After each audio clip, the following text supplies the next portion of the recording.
Andrew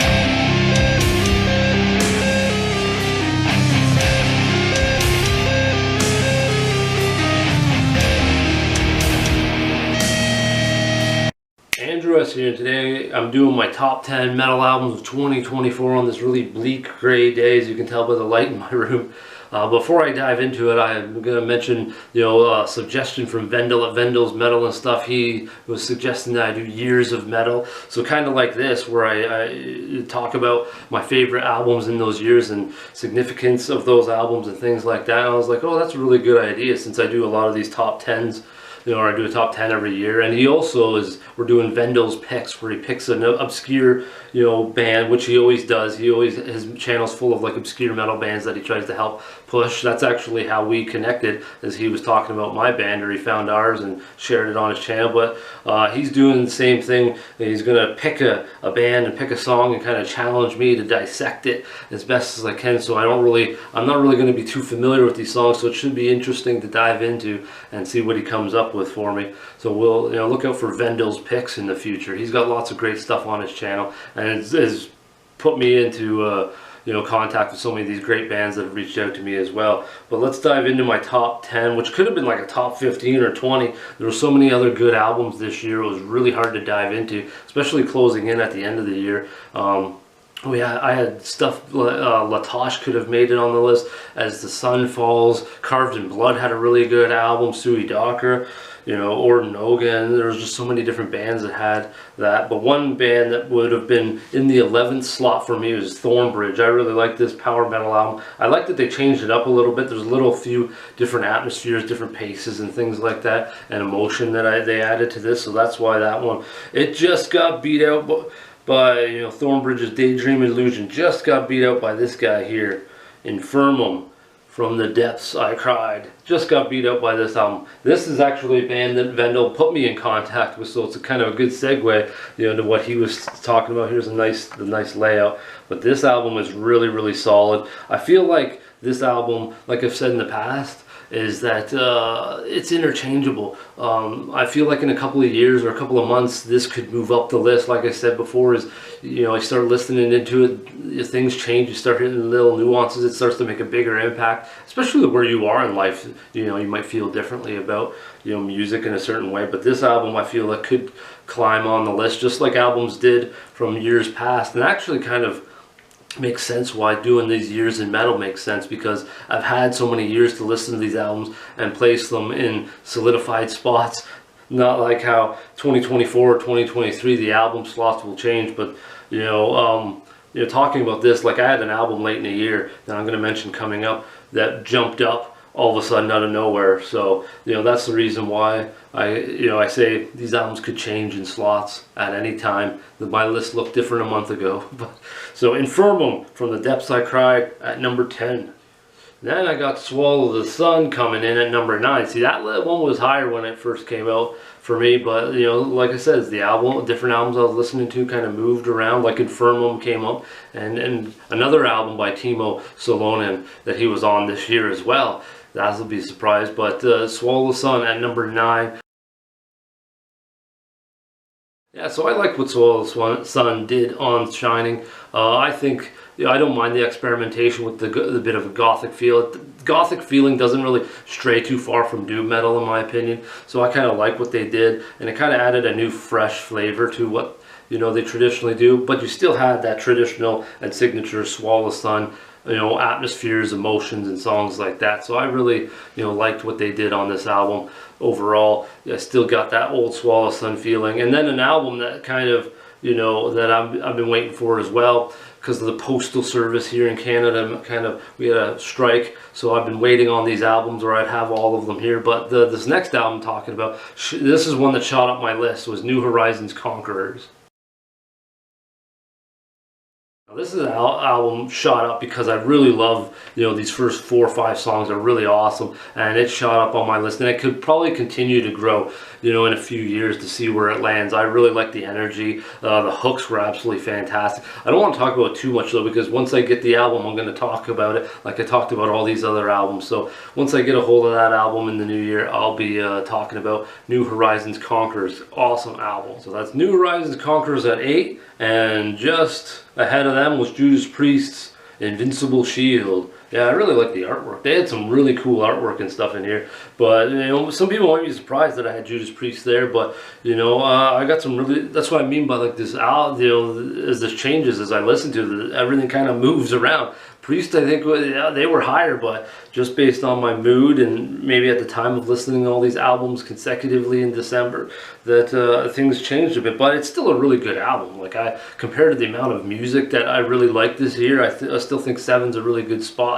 for this album. So much classic Judas Priest feel, a lot of new flavors, really good emotions, some awesome solo work, and really cool riffs and stuff popping up on Judas Priest Invincible Shield. But this is the album that just jumped past it. This is what I was talking about Timo Solonen's other project here, Grain of Pain, The Moon Lights the Way. This album I really liked. It jumped up my list big time.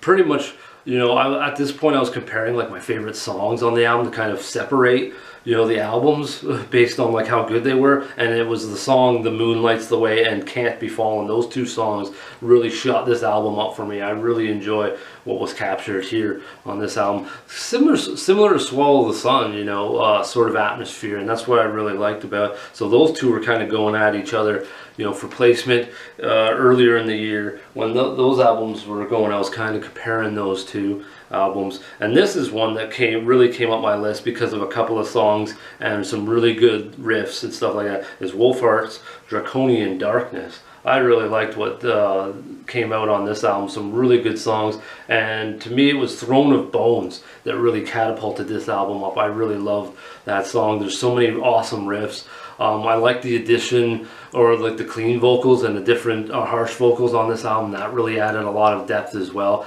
And some of the drumming was changed, I feel like, so that kind of added a different dimension to the emotion and things like that. So really cool album. I've done videos on all these if you want to hear me go on and on about them in depth. Like this guy here, Tyr, Battle Ballads. This album was always high on my list. As soon as I heard this, I was like, man, this is going to be up at the top of this year. I really loved the song. The first 4 here, we got Hammered, Unwandered Ways, Dragons Never Die, and Row. Those 4 really grabbed me. I love the energy. They're shorter songs, but Tyr really packs a punch in those 4 songs, even though they're a bit shorter. I just love the melodies are really, really hooky and fun. The riffs are really badass. The vocals, everything is really great about those first 4 songs. They really leap out, and the album in its entirety is really good as well. There's a nice picture there, and we got the song titles back here. There's a couple other songs on here I really like Hangman, Axes, Battle Ballad. Those 4 are all really good as well. So now on to my top 3.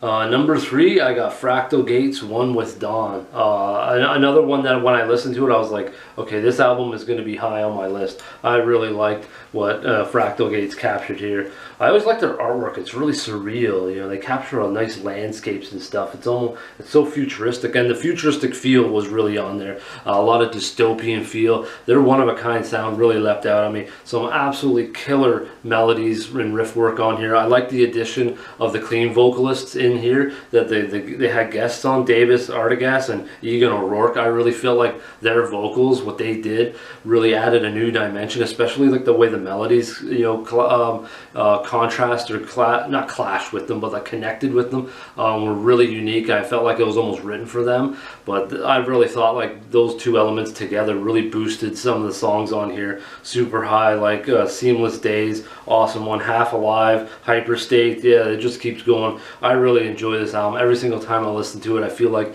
it's an escape for me, off into space or some futuristic society or something like that. And some really good messages, lyrics, and stuff like that. Overall, I think this could be possibly their best album in my opinion. Just like, Wolfheart Draconian Darkness, that could be their best album. Just a hell of a year. And coming up on a bit of a surprise for me, I would say, is this one here, because every single time Evergrey comes out with an album, in that year, I have it #1. They just can never be topped. They had some close ones, but you know, this year I have them at #2 as of, you know, this date. Though I have Theories of Emptiness at #2, which is really, really rare, but it could go up to #1. But right now it's #2. Really awesome album in my opinion. Falling from the Sun, absolute great song right off the bat. Misfortune, To Become Someone Else, Say. Yeah, it was just song after song was really awesome. One song I really loved was Cold Dreams. I love the harsh vocals that were brought in for that song. That added a whole nother element, kind of like the clean vocals did for Fractal Gates on their album. That added a whole new atmosphere for Evergrey. A lot of kind of, I definitely felt like some traditional Evergrey was in here and modern stuff as well, so that was a uniqueness there. I felt some riffs that almost go all the way back to like the Inner Circle album and things like that, so there was a nice balance here. I liked a lot of what they captured on this album, but you know, beating out as of this date right now was this album was just hard to top for me. Like I said, as I was comparing like my favorite songs, going like, okay, how do I break this from like 1 and 2 between these two albums? Officium Tristes, Hortus Venenum, and my favorite song, Anna's Woe, is what separated this album and Evergrey's album there for 1 and 2. Anna's Woe was just incredible to me. I love every single aspect of that song. So many little nuances. I love the contrast of like the sorrow and the relief and different sort of things that they capture in there. Atmosphere, emotion, so many uncanny things. The drum work.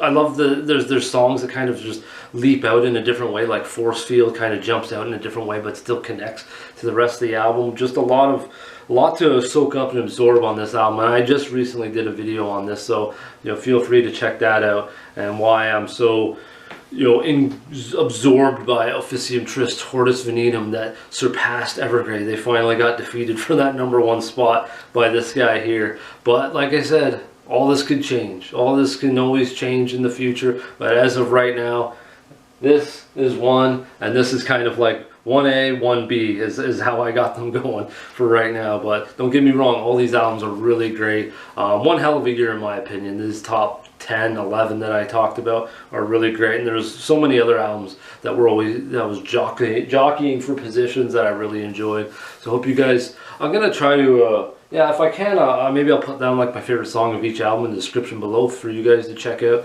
so you guys can get a listen and hear what I'm talking about. I did a video, I think, on almost all of these ones, except I'm waiting on the album for New Horizons Conquerors to be talked about. And stay tuned for Vendel's picks and more of his suggestions that I always get on my channel and things like that. You know, and have a great new year, 2025. I've already heard about some albums, you know, bands releasing stuff, so that's already shaping up to look good right off the hop. So, you know, until next time, folks, have a heavy year.